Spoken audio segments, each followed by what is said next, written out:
I also I have not been able to find any videos on short truth tables on YouTube, so hopefully this will actually be useful well beyond this coronavirus situation.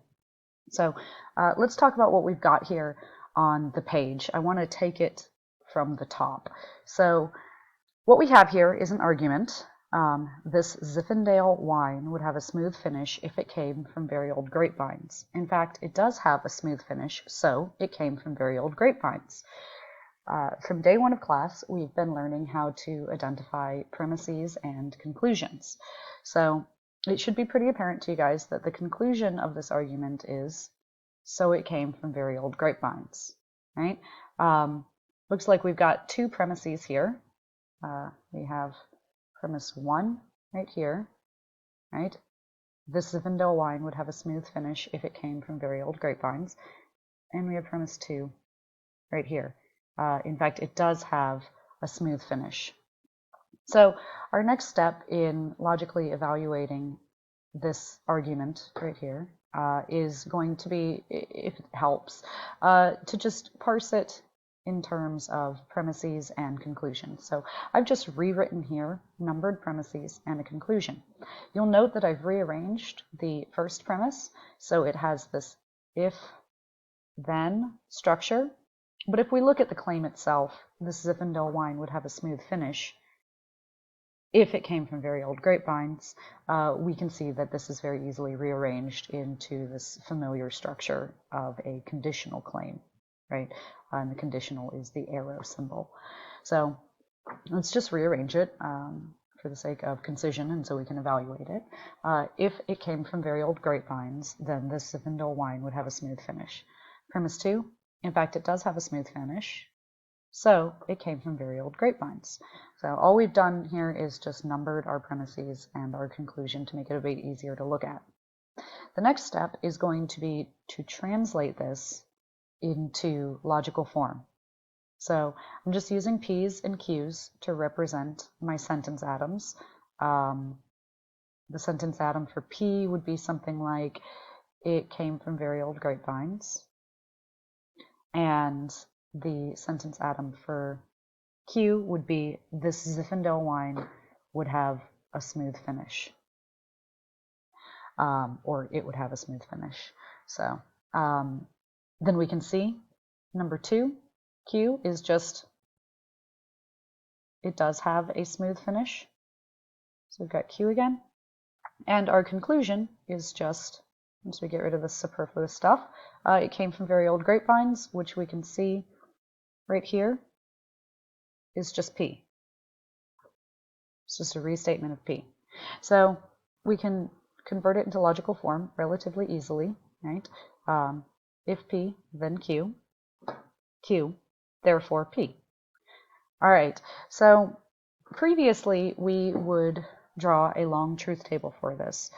We haven't had a lot of practice at it, so I'm going to draw a long truth table for this so we can walk through the steps again, but then I will show you the shortcut and everyone will be better at logic for it.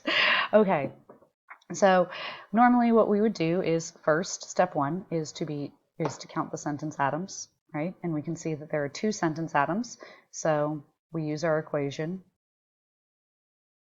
right? And here is 2, and this is going to be 4, right? So let's just get started with that. We have our P and we have our Q for our possible worlds. Right? I'm going to draw my squiggly line that no other philosophers do. I say that in case people come across these videos later and they're like, oh, the squiggly line, what's the deal with that? Right? And then from here, we're just going to start creating our 1, 2, 3, 4 possible worlds. So, and we know that we populate these worlds with every possible combination, which is achieved, of true and false, which is achieved by having the number and doing that in true, and then the remaining half in false, and then over here having that number and alternating.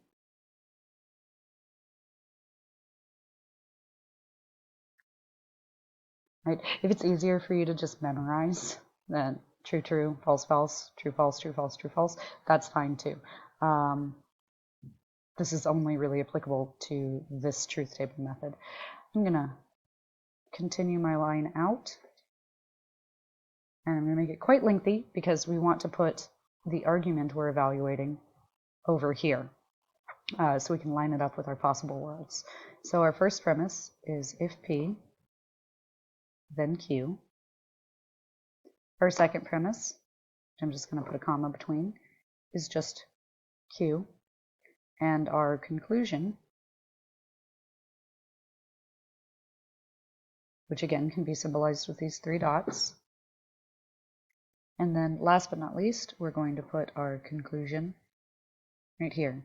So hopefully everyone watching can see that, this goes here, this goes next, and then this goes last. Sorry, that arrow is not very good. But hopefully everyone here can see that. I'm going to erase those janky arrows to clear things up. But all we've done is lined these up in a row. That's it. No significant change. So we've got all our possible worlds, and we're going to evaluate this argument and see if there's any possible way that the premises can be true, but the conclusion false. If that is the case, that is an invalid argument. Hopefully everybody understands that. True premises, false conclusion. We're going to see if there's any world, any way things could have been that yields a true premises and a false conclusion.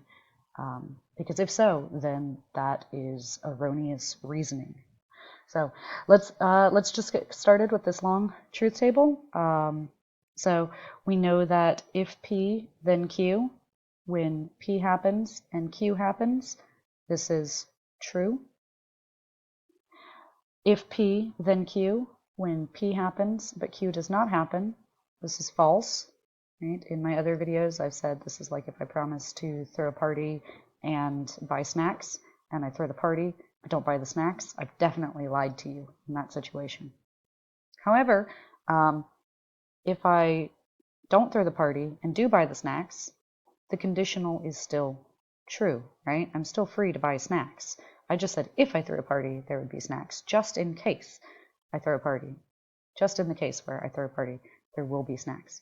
And again, I'm not promising to throw a party. I'm just promising that if I do throw a party, there will be snacks. So in the world where I neither throw the party nor buy snacks, I have not lied to you. Okay, so if it helps, draw like a little dotted line right there. Now we're going to evaluate Q, which is simply just going to be to grab this and move it over here.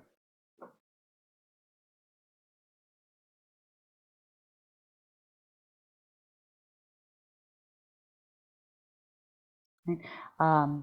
Because in world 1, Q is true, so it's going to be true in our evaluation of it. In world 2, it's false.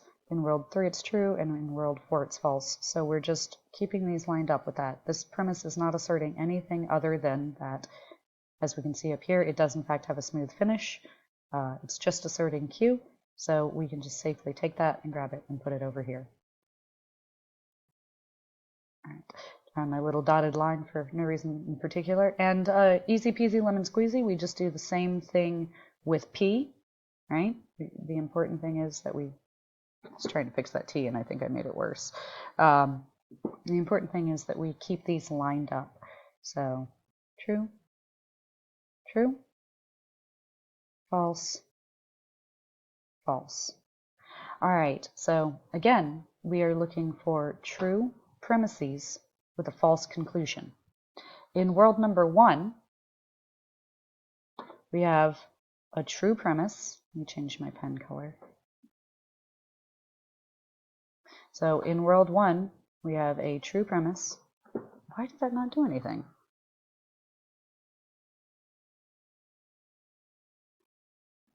True premise, and a true conclusion. That won't prove invalid. That's fine, that passes. In world 2, we have a false premise. So we know we're not even interested in this, right? Because we're trying to see if there's any arrangement of worlds, any combination of these factors that lead to true premises and a false conclusion. So false premises we're not even interested in. It passes by default. We don't even need to evaluate that. So here again, we've got true premise, and false conclusion. This is what we are looking for. You've got to keep an eye on your definition of invalidity, right? It is the unique combination of true premises that lead to a false conclusion. This line 3, world 3, proves that this is invalid.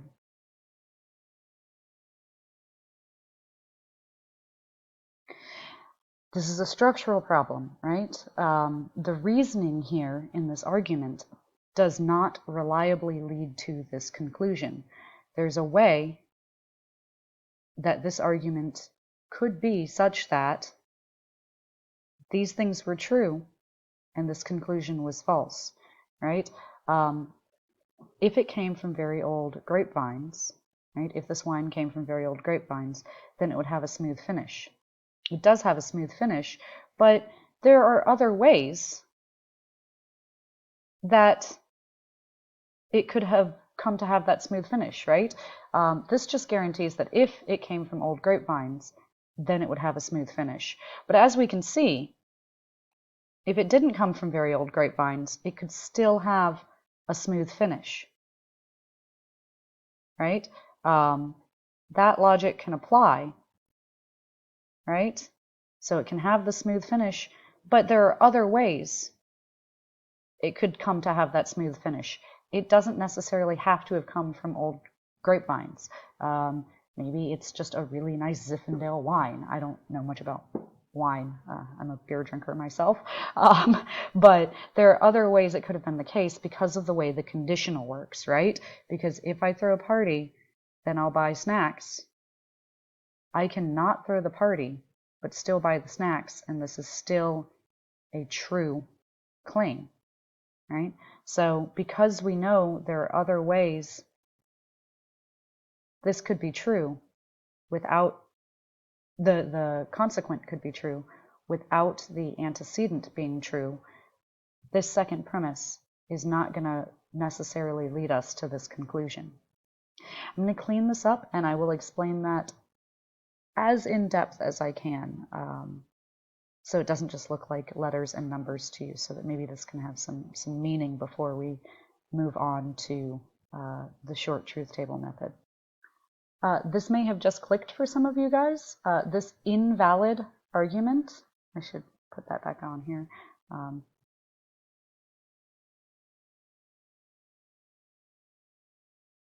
Is actually the fallacy we talked about called affirming the consequent. So if we recall, the first bit of an if-then conditional or an if-then statement is called the antecedent, and the second bit is called the consequent. For our fallacies, our logical fallacies, we're going to look at the second premise and see what it does. In this one, it affirms the consequent. And we can see what that looks like in the sentence, right? If it came from very old grapevines, then this Zinfandel wine would have a smooth finish. And the second one just affirms that. It just says that is the case. We can recognize this fallacy by looking at the second premise and seeing how it relates to our first premise. And they can be rearranged, right?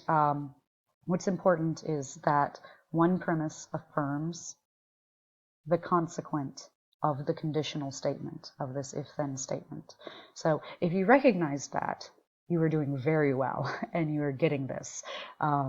Structurally, this isn't going to work, again, because of the way conditional statements work. Because we know that if I make you the promise, if I throw a party, then I'll buy snacks, I can still buy the snacks without throwing the party. Take a moment with that. We cannot conclude from the fact that I bought the snacks that I must have thrown the party. That's why this is fallacious reasoning. So while the sentence here, as we might encounter it in the world, seems like a perfectly fine piece of reasoning, right? This Zinfandel wine would have a smooth finish if it came from very old grapevines. In fact, it does have a smooth finish, so it came from very old grapevines. That could trick you, right? When it's parsed this way. But once we've broken it down and said, what is this actually saying? What does it look like? We see that there's a structural flaw in the reasoning. The mere fact that it came, or that it has a smooth finish, does not logically entail that it came from very old grapevines. Just like the fact that I bought snacks does not entail that I threw a party. And it doesn't, because it's an if statement, because it's a conditional statement.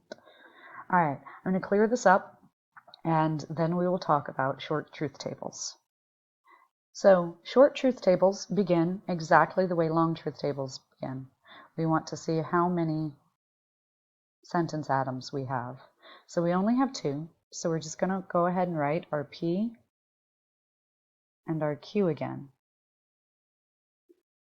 However, that's really all we're going to write. I'm going to change my pen color so it's a bit easier to see. Okay, so we've got our P and our Q. It's much easier to test for invalidity than it is to test for validity, because with validity, we have to check every possible world, and sometimes there are going to be a lot more than 4. Right? The more sentence atoms you have, the more possible combinations of those sentence atoms you're going to have, the more possible ways things could have been amongst them. Right? It grows exponentially. In fact, it grows exponentially according to that equation I gave you.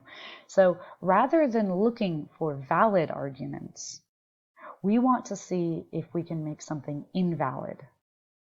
So again, invalid is a set of true premises combined with a false conclusion. Right? We showed that on the long truth table, right? That was world 3. So now we didn't even need to do world 4. We didn't even need to look at it. We could just say it was invalid. So this is a little counterintuitive the first few times you do it, because people want to be looking for validity. Or they want to think like when they found the combination that means things are valid. You're like, yes, check, got it. And then sometimes people write down valid because it's a feeling of success. But no, the thing we're looking for is failure. We're looking for the failure of the argument. We're seeing if we can find conditions under which we have an invalid argument. We already know that this is invalid.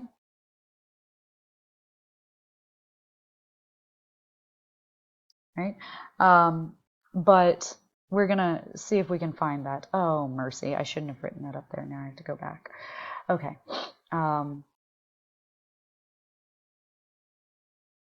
There we go. All right. So I'll write it now.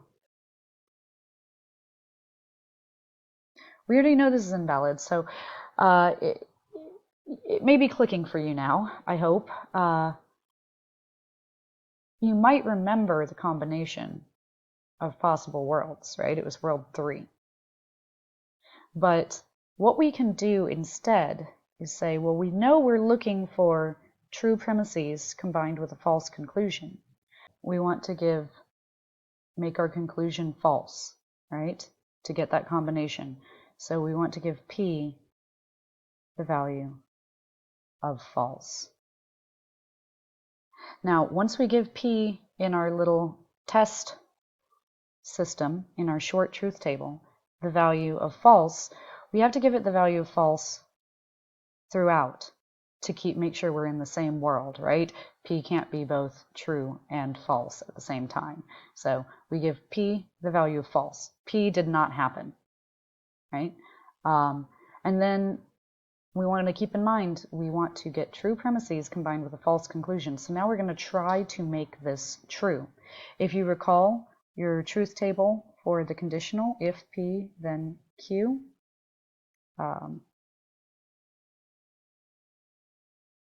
It'd be way easier if we just memorized these, but the world is crazy.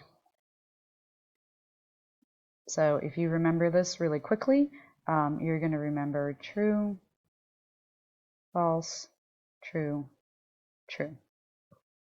Right? So this is just the truth table for the conditional. We know that the only way for this premise to be false is if the P has the value of true. So we're free to make this Q whatever we want. We could make it true or we could make it false. But if we make it false, it's going to be false here, and then we're going to have a false premise, and we won't have proved invalidity. So we want to make it true. Right? Because that is absolutely fine. Right? That still yields a true premise. So we can see that this, let's change our pen color.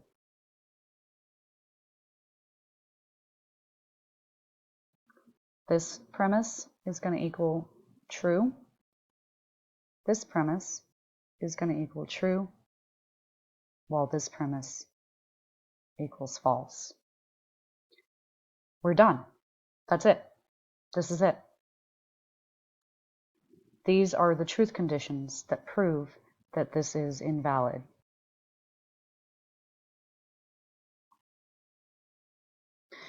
So it's kind of difficult to see the power of this with only 2 sentence atoms. But you need to imagine, obviously, if we can derive from this statement something that looks like this, and then something that looks like this, and then evaluate it, it's not hard for arguments to have, 10 premises with 10 different sentence atoms. In which case, something like this is very, very powerful. And you might have to try out a few different worlds. In fact, I deliberately chose an invalid argument. I chose affirming the consequent so that we would find it. Because when you don't find the arrangement of values, of truth values, that leads to an invalid conclusion, you have to go through several arrangements sometimes to check and see. So, but this one is invalid. We found it. Once we've found the combination of values for P and Q, we've locked them in so they're consistent throughout our argument, such that the premises are true and the conclusion is false. We can say it's invalid. We might have tried giving Q the value of F, right? We could have said, oh, well, false, false leads to a true first premise, and then we could have given this value of false, in which case that would have been true, but then this premise right here would have become false, and that would not prove invalidity. So as they get more complex, these will get, you'll end up with more and more lines that you're trying out, and if you want to strike it through and then go back and do a second one, okay, well, I know my conclusion has to be false, so I know P has to have that value of F. I tried false up here. What if I try true right here? Then this becomes the row that proves it's invalid. If that confused you more, don't stress it. We'll go through some examples that are valid so that you can see that sometimes it takes a few lines. You want to keep these lines here and maybe make these notations up here. It helps me keep it in line, especially when they get quite lengthy. But this is obviously much easier than those long truth tables. So if you want to use this method to evaluate, this is showing your work, and this is a way to show that an argument is invalid. So I'm going to clear this off, and we're going to do a valid argument, and then we'll do a lengthy argument. So I've already told you guys that this is valid, right? We already know it's valid, but why do we know it's valid? Well, it's a very famous argument form called Modus Ponens, right? And it's going to be valid because of the way these two premises relate to each other, right? If I throw a party, then I buy snacks. I throw the party, therefore I buy the snacks, right? And if we keep that truth table in mind for the conditional, we know that if the antecedent happens, the consequent must happen, otherwise I've lied. But let's show what that looks like using a short truth table. So again, we just have two sentence atoms, P and I of Q. I like to draw a little goal stand around them. And we're going to try things out. So let's number them. And I'm going to change my pen color just so it's easier to see. Let's go with blue. I like that better than red. Okay, so in order to test for invalidity, or, vis-a-vis to test for validity, we know that we want these to be true and this to be false. So let's see if we can make that happen, right? So we know that we're going to give Q the value of false because we know we need a false conclusion. So now this equals false. We're going to give Q the value up here of false as well. Right?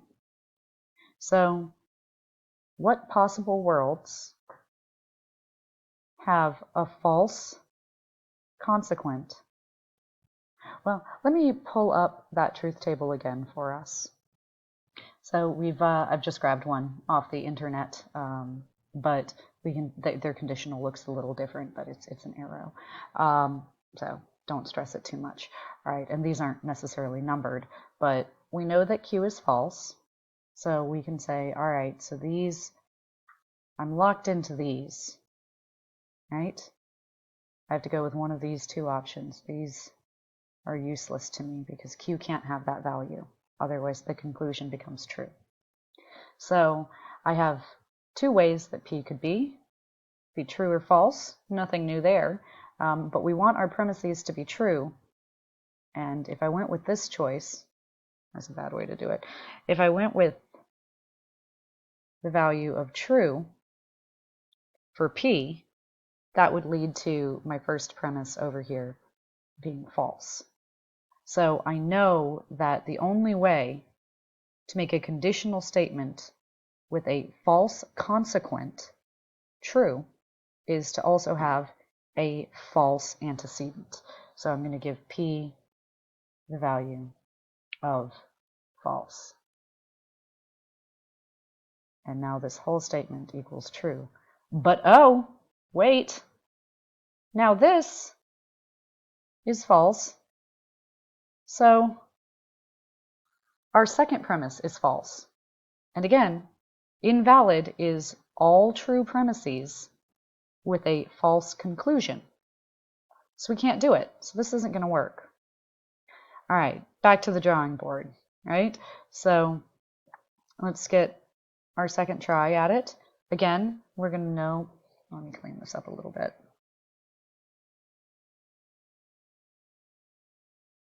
Okay, so world 2, just going to try it out. Put an X next to this one, just so we can keep track. And again, it doesn't make a lot of sense to keep track with just two sentence atoms, but it'll make sense once you get more of them. Okay, so we know, again, that Q is going to have to be false. And some of you can see where this is going. It should be pretty apparent.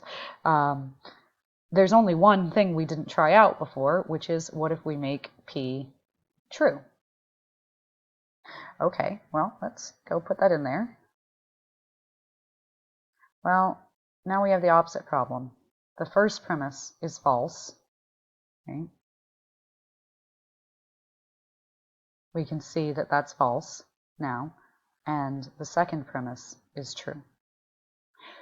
We have now tried every possible combination of these, and we cannot find one that gives us true premises and a false conclusion. It can't be done. One of the premises has to be false in order for the conclusion to be false. So we can conclude that this is valid. It's weird, right? Because failure to do the thing you were trying to do makes the argument valid, but that's because we're trying to break it. I like a lot of exclamation points. Okay, we're testing for failure here. So our inability to create this combination of true premises and false conclusions, it's more of a pain.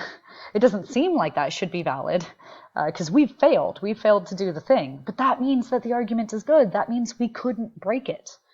So that means it's valid. And if you want to write on your exam some stars and exclamation points and yay and happy face, that's absolutely fine as well. So let's talk structurally about why this is the case. Well, because we know that if-then statements, if I throw a party, then I'll buy snacks. We know that if I throw the party, right, over here, I throw the party, and I don't buy the snacks, then I've lied. So, by asserting that I do throw the party, that guarantees that I must buy the snacks, right? Otherwise, I'm lying somewhere in there. So if we know that I threw the party, and we know that the first premise is true, if we have these two pieces of information, both that I promised that if I threw a party I'd buy snacks, and that was true, and it was true that I threw a party, we know that I must have bought the snacks. If I was a liar, then we'd have this situation that we have right here, which is where it's not true that if I throw a party, then I'll buy snacks, right? So again, it's because of the way this if-then statement works. If the antecedent happens, the consequent has to happen. Otherwise, this premise simply isn't true. Okay, hopefully you guys are loving these short truth tables. I find them a lot of fun. We're going to take a look at one very lengthy one that uses some different symbols, and then we will be done. Okay, so we're looking at a beastly argument right here. I've numbered the premises. I've left us some empty space in here, so we have somewhere to write. And you might also notice that I have added a little cheat sheet.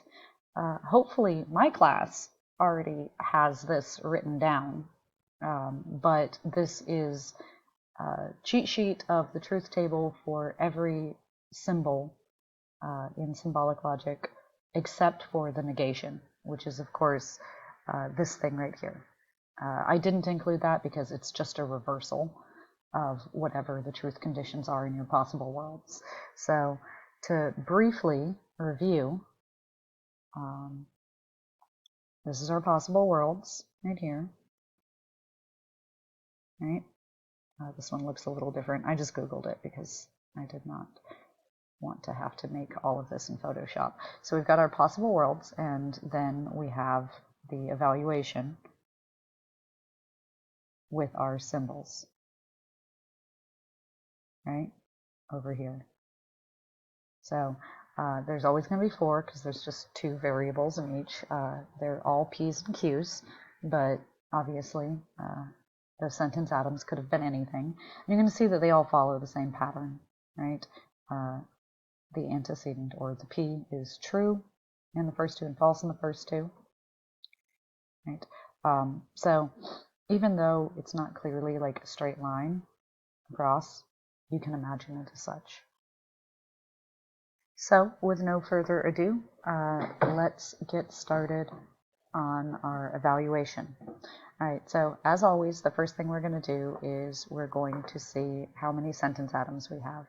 We see 1, 2, 3, and 4, right? We have A, B, C, and D. There are no others, so we've got a total of 4. Counting them is less important now than just making note of them. So let's clear this up. We see we have A through D, so we're going to begin our short truth table over here with A, B, C, and D. And we want to give ourselves lots of room because we might need to try lots of different combinations in order to find the invalid one. And remember, that's what we're trying to do. We're trying to find the invalid combination, which means, let's do this in a different color. Tired of the red. The red is just like hateful. We're trying to make our conclusion false at the same time as making our premises all true. So let's see if we can combine them in such a way. All right, so we know that the conditional is not the conditional. I keep saying that. We know that the conjunction, the and, is very easy to make false, right? And some of you might not remember that. So let's see what I'm talking about. Well, we can go over here and we can see that this guy can be false in lots of different ways. Now that makes this particularly difficult because it means that our sentence atoms can have any combination of true and false just so long as one of them is false. In fact, we can see both of them can be false. So this conclusion is very easy to make false. We're going to have to try lots of different things with this in mind. The only thing we can't try is both C and D being true, because that would then yield a true conclusion, and we know we're trying to make the conclusion false. So let's just get started. Just pick one. It doesn't matter. Usually I force my classes to shout out a value for one of them, but I can't do that right now. So I'm going to say, you know what, let's make C false and D true. Why not? Right? So I'm just going to go over here and I'm going to put these values in everywhere I see them. Oh wait, I'm sorry, I did that backwards. So much easier when my students can call me out. Sometimes I say something out loud and then I write it differently. So C is false and D is true. Do we see any other C's or D's in here? Well, we do. We see this D right here, which is true. And we see the C right here, which we need to label as false. Okay, so we've made our conclusion false. Awesome.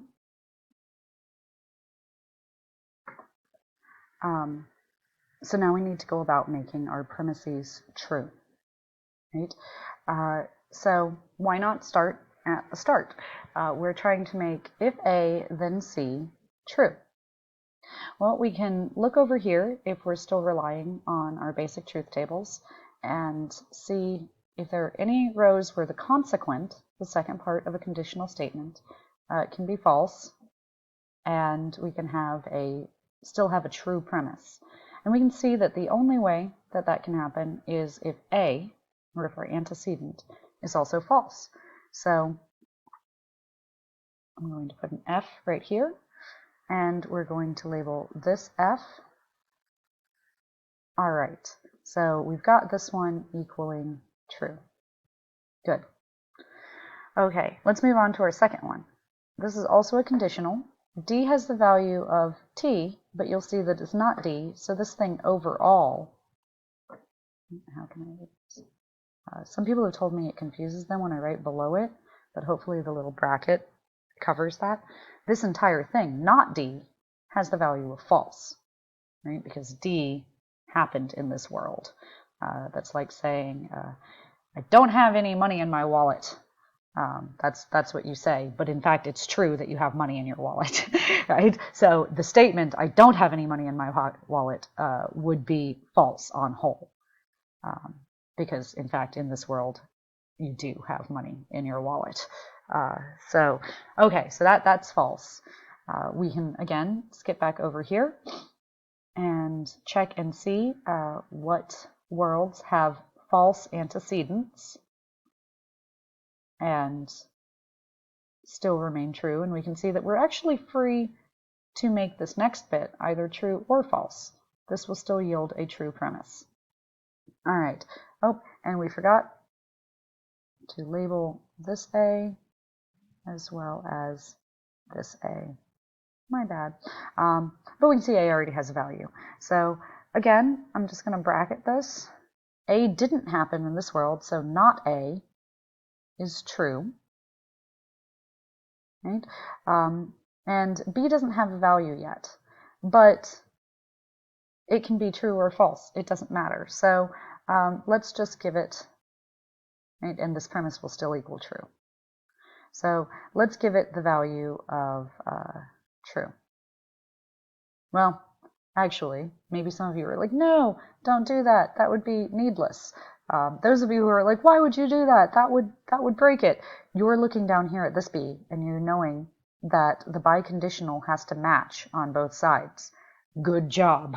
You can start looking at the structure of these things once you have your truth tables, your basic truth tables memorized, and kind of try to streamline the process. So instead of deliberately putting in things I know will fail, let's just put in something I know will work. So I'm going to give B the value of false because I want premise 3 to be true. So I'm just going to give this the value of false. Right? Scratch this out if that helps you. And just remember that these are actual values here. So we've got if not D, then not A, and B does happen.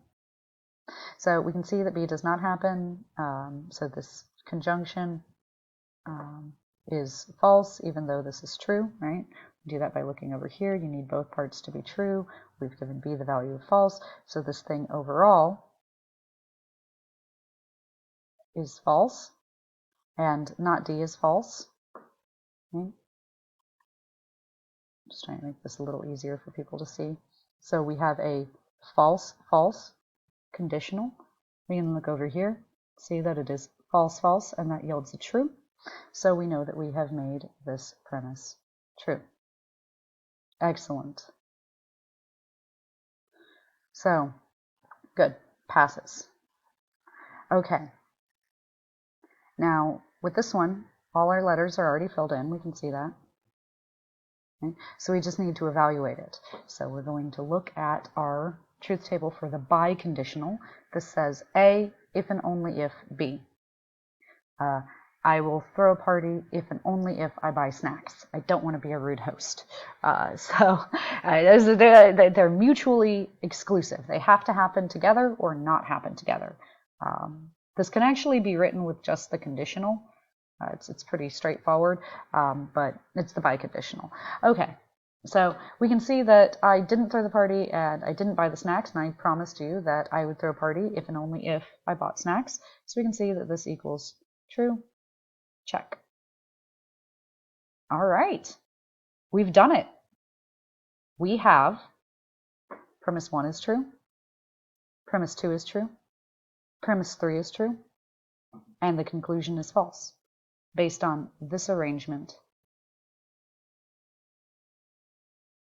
of possibilities.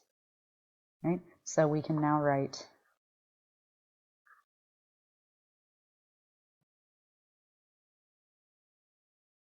invalid.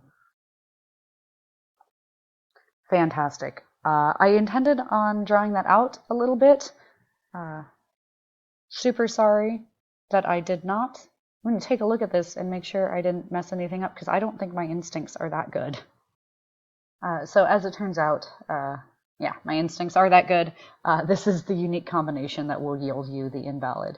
But I wanted this to be demonstrative, so I'm going to go through one more lengthy short truth table with you that I promise will have more possible arrangements that we'll have to go through. Okay, so let's pause and clear this up. Okay, so we are looking at yet another really complicated argument. It's got 3 premises. It's got lots of sentence atoms. We're just going to start at the same place we always start. We're going to get all of our sentence atoms together. So I see there not an I in here? No. I see H, J. Oh no, this should have 2 dashes in it. I'm sorry, y'all. It's the same as this. I just only tapped it once. H, J, K, G, and F.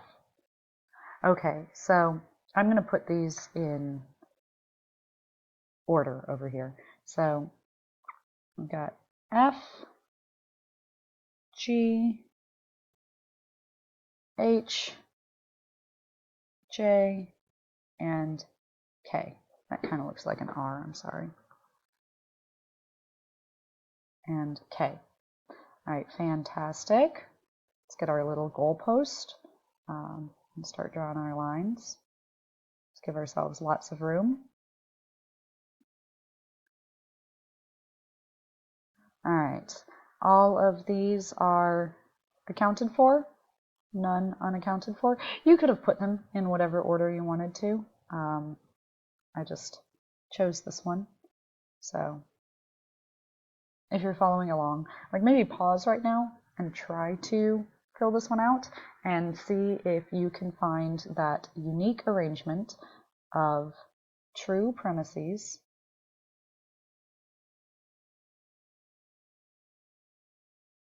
and we want all these to be true with a false conclusion. All right, so take a moment with that. Okay, well, if you got stuck, that's okay. The first thing we want to do is make the conclusion false. I guess it's not the first thing, it's the second thing, because the first thing we want to do is to create our short truth table. So how can we make this false? Well, we can look at our little cheat sheet up here, and we can see that there's only one arrangement of the conditional statement that is going to be false, and that's if we have a true antecedent and a false consequent, right? We can see right here, true, false equals false. Okay, so we know that F is going to have to be true.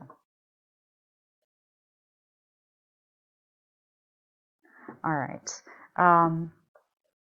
and we can make, where did my cursor go? Okay, we can make these, make the conjunction over there false just about any which way. So it gets kind of tricky. We're going to have to make some choices, but it doesn't really matter. If you want to try to base your choices with a little bit of thought to the fact that we're going to want these to be true, you can, but it's kind of hard at this point so far. So you might notice that this is easier to make true if this is false, right? If our antecedent is false over here. So you might say, okay, well, I want to make G true. So let's start there. And in that case, we want to make H false in order to get one of these arrangements so that we can ultimately get to this arrangement. So, all right, let's start labeling things. We've got F is true, G is true, and H is false. Excellent. Now we have if F, then both G and H will happen. If I throw a party, then I will buy beer and snacks. I buy the beer, but I don't buy the snacks, so I have lied. So this equals false. Off to a good start. Okay, now let's go about labeling all the F's, G's, and H's that we find throughout our argument, now that we've got that locked in. I see an H here. I'm going to go look over here and label it F because of that. We got nothing for J so far, but again, we have noticed that G is true, which means this whole thing, not G, is now false. Nothing for J or K yet. We've got a J, nothing for that yet, but we do have an F, which we know we want to be true. Okay, so now we can kind of start strategizing. The better you know these basic truth tables, the better you're going to be able to start strategizing and streamlining this process. So we've got our false premise. We've got our false conclusion. We're making our premises true. I can see right away that I've got some forced moves here in order to make these true. This biconditional, this if and only if, once you have one part of that locked in, you have the other part locked in. There's only two ways this can be true, and they have to match. So they can either both be false or they can either both be true. Well, let's start with the first one. We've got H if and only if J, and H is false, so we know we need to make J false in order to make this true. All right, good. Okay. So, yes. I'm going to put false in right here, and we need to check and make sure, see if we have any other J's. So we do. We've got a J right here, which we want to give the value of false, and we've got a J right here, which we want to give the value of false. Oh no. Does everybody see that? I hope so. We've got a problem. This passes. That's the worst check mark I've ever drawn. This passes, but then premise 3 is going to be false. And we need to get all these true in order for this to be invalid. So we don't even need to finish this truth table. We're already trapped. We've already trapped ourselves. But we're off to a good start. So let's clean this up a tiny bit. We want to keep this world, right? But we can just go ahead and say, right, no, this is not going to work. We can't get that arrangement with these values, with these truth values. So let me pause this and we'll clean it up a little bit. Okay, so we're cleaned up. Sorry about this right here. Doesn't really matter. I'm using a different colored pen this time, just so this is a bit easier for everyone to see. So we've got to try some other options. So we just rinse and repeat. What are we trying to do? We're trying to make the conclusion false and the premise true. Premises true. So we can make the same observation we made before, which is that the only way for a conditional to be false, right here, is for you to have a true antecedent and a false consequent. So we already know that F is going to have the value of true again. Last time we tried making G true and H false. So this time let's just reverse it. G is false and H is true. Okay, so let's go about putting those values in. F is going to be true. G is going to be false. H is going to be true. This whole thing then is going to be false. And then this whole thing, right, is going to equal false. Good. So far, so good. Rock and roll. Okay, so let's label these guys, our F, our G, and our H.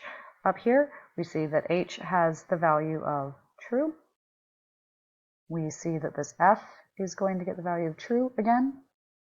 And we see that our G is going to get the value of false, which is going to make this true on whole. Okay, so now we go about making these premises right here true. That's our goal.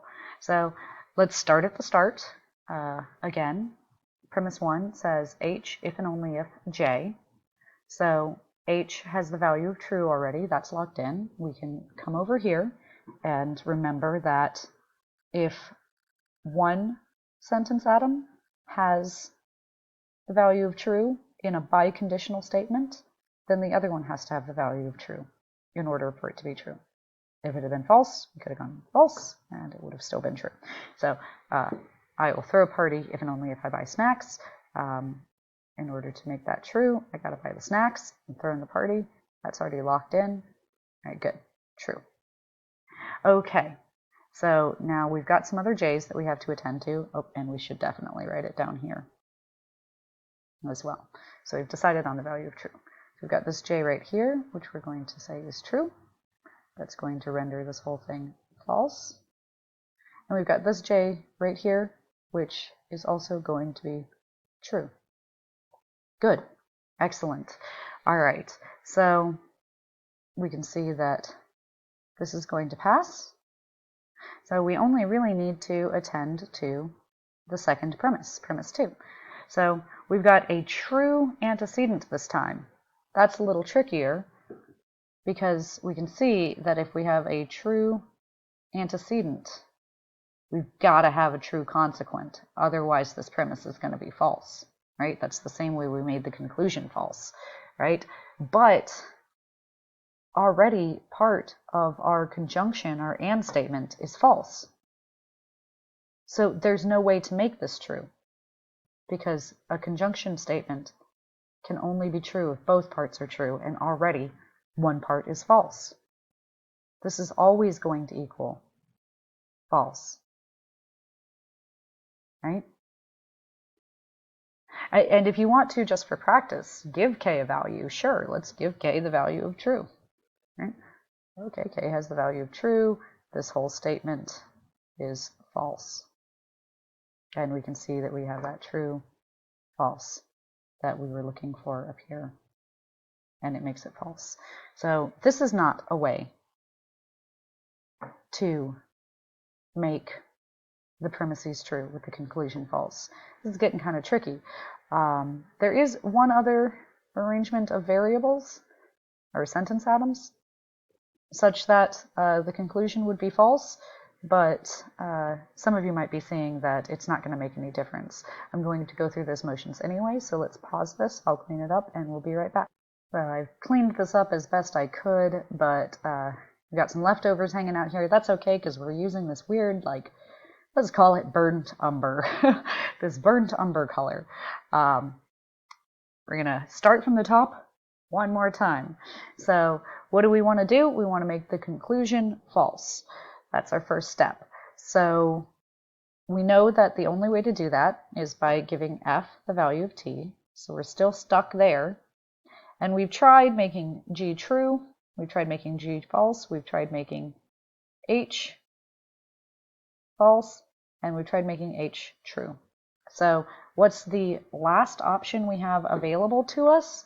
Well, it's going to be to make both of them false. So let's just put those values in. Okay, and let's label things.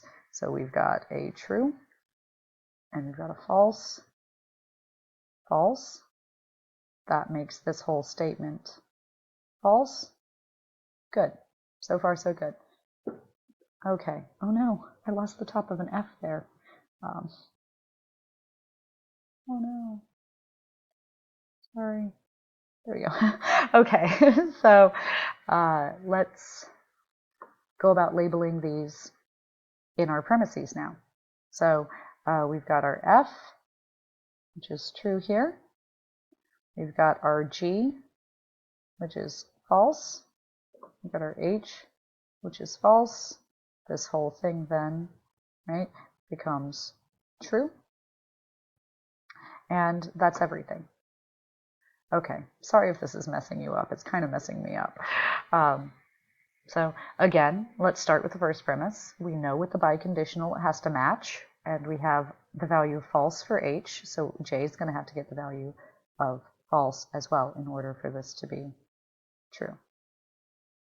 Okay, so let's go down here and put true right here.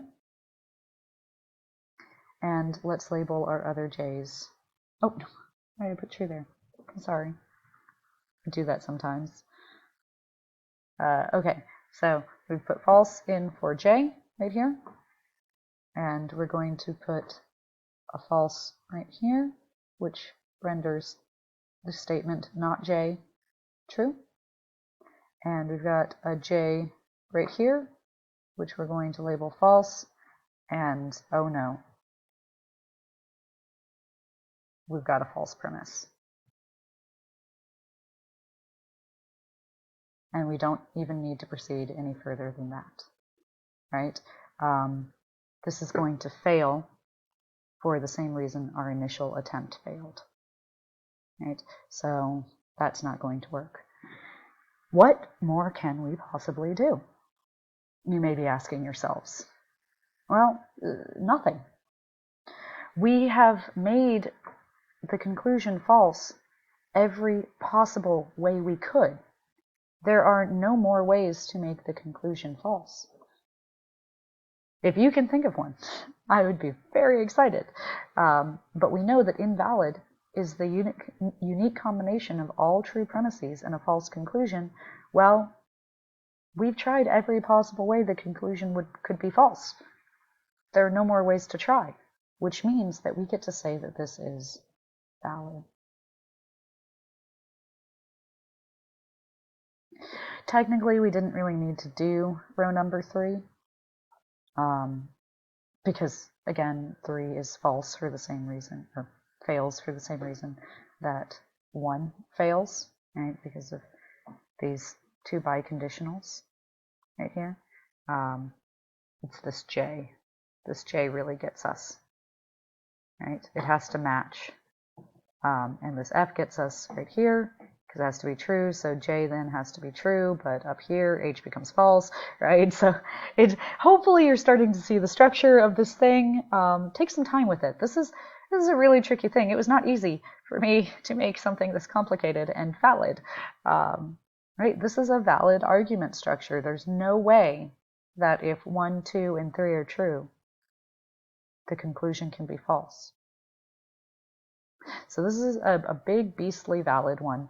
And you can imagine what 2 raised to the power of n would be when you have 1, 2, 3, 4, 5. Right? This would be astronomically long had you tried to use the long truth table method. So this short method of testing for invalidity, where you try to break it, might be a little counterintuitive at first, but look at how much simpler this is. Can you imagine how long a 3-premise, 5-variable argument would be if you tried to do those long truth tables? It's just not going to fly. So you can only use this for evaluating arguments, right? It doesn't work for evaluating just claims on their own, because claims on their own can't be valid or invalid. They can just be true or false, as we showed here. So keep that in mind. I know some of my students really struggled with the idea that claims can't be valid or invalid. They can just be true or false. But valid is a structural condition. It says that it is impossible for the premises to be true and the conclusion false.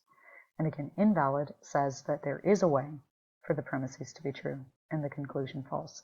So you need, obviously, at least one premise and a conclusion in order to call something valid, because it's a relationship between the premises and the conclusion. Therefore, a claim on its own can't be valid or invalid. It can just be true or false. So I hope that helped everyone. I love doing this. If you want me to do some more, I can do some more for you. Yeah. So again, I really love this, and I really love short truth tables. If you're still struggling with this, reach out to me, please. But take some time with this. You're going to have to try to do it on your own a little bit to really get the hang of it. So hopefully you paused this at some points and tried to work some of these out on your own. And if you're coming up with the same results I am, even if they're in a different order, then that's perfectly okay. That's just test it.